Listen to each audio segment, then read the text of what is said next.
I'm Patrick O'Leary. I farm with my father and my two brothers, and also have two full-time hired employees that work with us.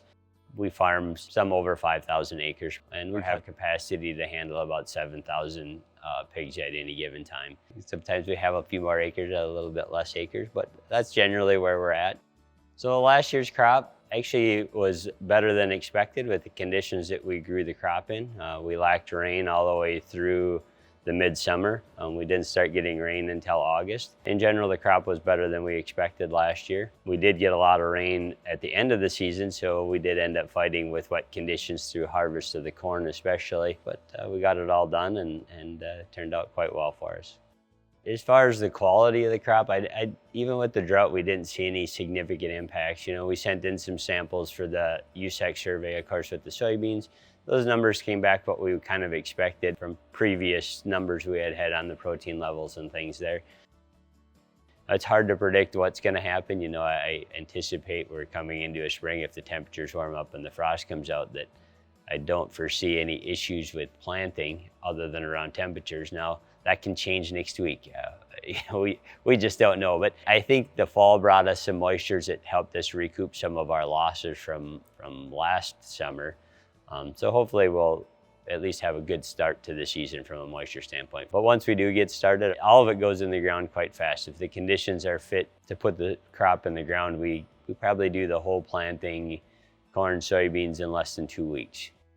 When it comes to marketing on the farm, of course, we've seen our challenges in that. You know, over the last 2 years, we've seen commodity prices go from being very low to actually significantly higher. Of course, we always start marketing early. We look at what it takes to pay the bills around the farm. Our 2022 crop, we have started marketing that. Maybe say we're somewhere between that 20 and 30% marketed, depending on where that comes out as far as yields.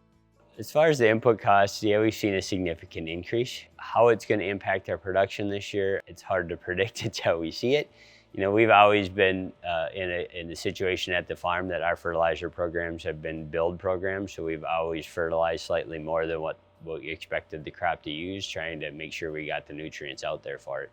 This year, maybe our strategy's changed a little bit and maybe going into a more crop removal kind of scenario. So we're still putting the fertility out there necessary to grow the crop we expect, but probably no excess fertility that's going out there.